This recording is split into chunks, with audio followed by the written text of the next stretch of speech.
Hello दोस्तों, मेरे YouTube channel study with Sachin में आप सभी का स्वागत है। इस वीडियो में जनरल साइंस के 15 साइंटिफिक इक्विपमेंट्स के बारे में बताऊंगा जो बार बार एसएससी, रेलवे, डीएसएसबी और बाकी एग्ज़ाम में पूछे जा चुके हैं।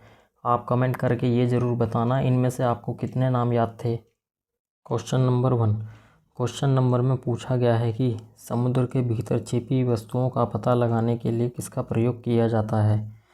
उत्तर है इसका सोनार का। समुद्र में छिपी वस्तुओं का पता लगाने के लिए सोनार का प्रयोग किया जाता है। और सोनार की फुल फॉर्म क्या होती है? Sound navigation and ranging.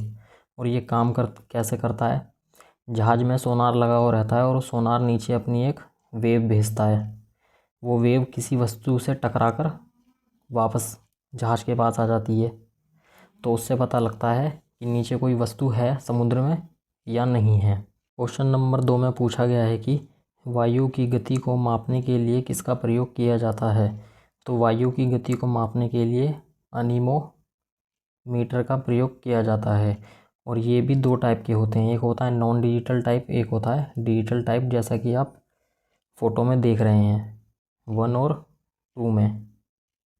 Question number 3 में पूछा गया है कि उच्च ताप को मापने के लिए किसका प्रयोग किया जाता है। तो उच्च ताप को मापने के लिए पायरोमीटर का प्रयोग किया जाता है। और ये दिखता कैसा है? जैसा इस फोटो में दिखाई दे रहा है वो ये ऐसा दिखाई देता है, गन की तरह।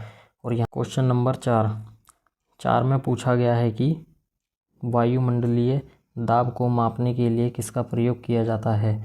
तो वायुमंडलीय दाब को मापने के लिए बैरोमीटर का प्रयोग किया जाता है। और बैरोमीटर दिखाई कैसा देता है? ऐसा, जो हम बाइक में यूज़ करते हैं बाइक के प्रेशर को चेक करने के लिए कि उसमें हवा कितनी है कितनी नहीं है, वो होता है प्रेशर गेज। क्वेश्चन नंबर 5 में पूछा गया है कि जल का घनत्व को मापने के लिए किसका प्रयोग किया जाता है। तो जल के घनत्व को मापने के लिए हाइड्रोमीटर का प्रयोग किया जाता है। और ये दिखता कैसा है? ऐसा दिखता है। और यहाँ ये इसकी वाटर की रेंज लिखी हुई है। याद करने का तरीका है, वाटर का फॉर्मूला होता है H2O और H का मतलब होता है हाइड्रोजन। तो हाइड्रोजन से हमने हाइड्रो ले लिया और इसी से हमने याद कर लिया हाइड्रोमीटर। क्वेश्चन नंबर 6 में पूछा गया है कि हवा की आर्द्रता को मापने के लिए किसका प्रयोग किया जाता है। एयर ह्यूमिडिटी को नापने के लिए हाईग्रोमीटर का प्रयोग किया जाता है। पिछले वाले क्वेश्चन में यूज़ करा जा रहा था हाइड्रोमीटर, इसमें यूज़ करा जा रहा है हाईग्रोमीटर। हाईग्रोमीटर। और ये दिखता कैसा है? इस तरह का दिखता है। और यहाँ से ये इसकी रेंज दी हुई है।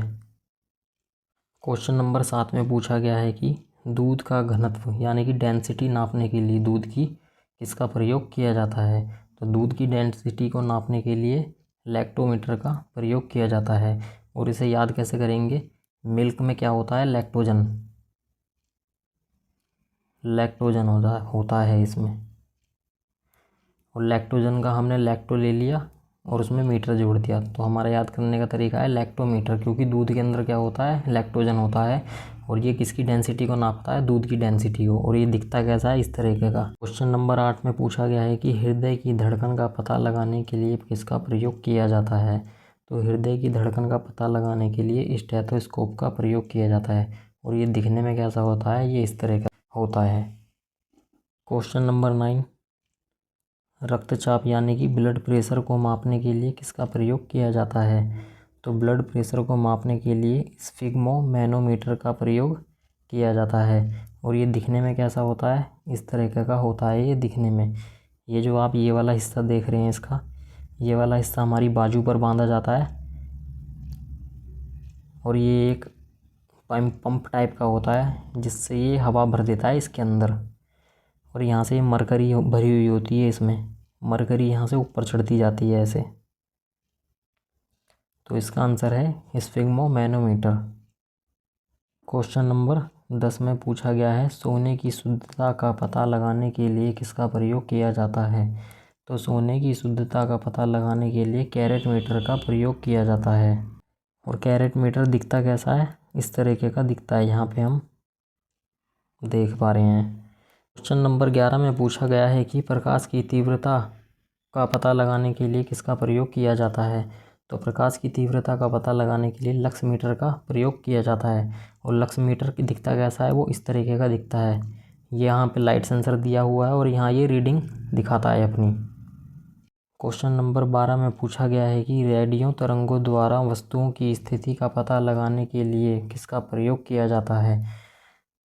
तो रेडियो तरंगों द्वारा वस्तुओं की स्थिति का पता लगाने के लिए रडार का प्रयोग किया जाता है। और रडार की फुल फॉर्म क्या होती है, रेडियो डिटेक्शन एंड रेंजिंग। और ये दिखता कैसा है, ये इस तरीके का दिखाई देता है। ये आपको किस में लगा हुआ दिखाई देगा, पानी के जहाज़ में और एरोप्लेन में और सबमरीन में। क्वेश्चन नंबर 13 में पूछा गया है कि भूकंप की तीव्रता मापने के लिए किसका प्रयोग किया जाता है। तो भूकंप की तीव्रता मापने के लिए सिस्मोग्राफ का प्रयोग किया जाता है। और भूकंप की तीव्रता किस पर नापी जाती है, रेक्टर स्केल पर। प्रयोग क्या होता है, सिस्मोग्राफ। और जो उसकी रेंज होती है, उसकी रेंज हम क्या बोलते हैं, रेक्टर स्केल। और ये सिस्मोग्राफ दिखता कैसा है, इस तरीके का दिखाई देता है। क्वेश्चन नंबर 14 में पूछा गया है कि समुद्र की गहराई का पता लगाने के लिए किसका प्रयोग किया जाता है।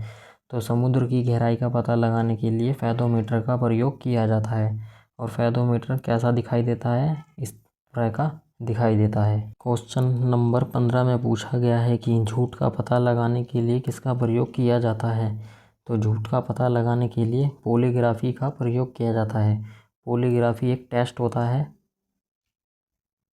जिसमें हम इंसान को एयर पे बैठा देते हैं और ये सारे इक्विपमेंट ये जो लगा रखे हैं ऐसे लगा देते हैं। ये सभी क्वेश्चंस एग्ज़ाम रिलेटेड बहुत ही ज़्यादा इंपॉर्टेंट हैं। अगर आपको मेरी वीडियो पसंद आए तो वीडियो को लाइक ज़रूर करें, शेयर ज़रूर करें और चैनल को सब्सक्राइब ज़रूर करें। Thank you.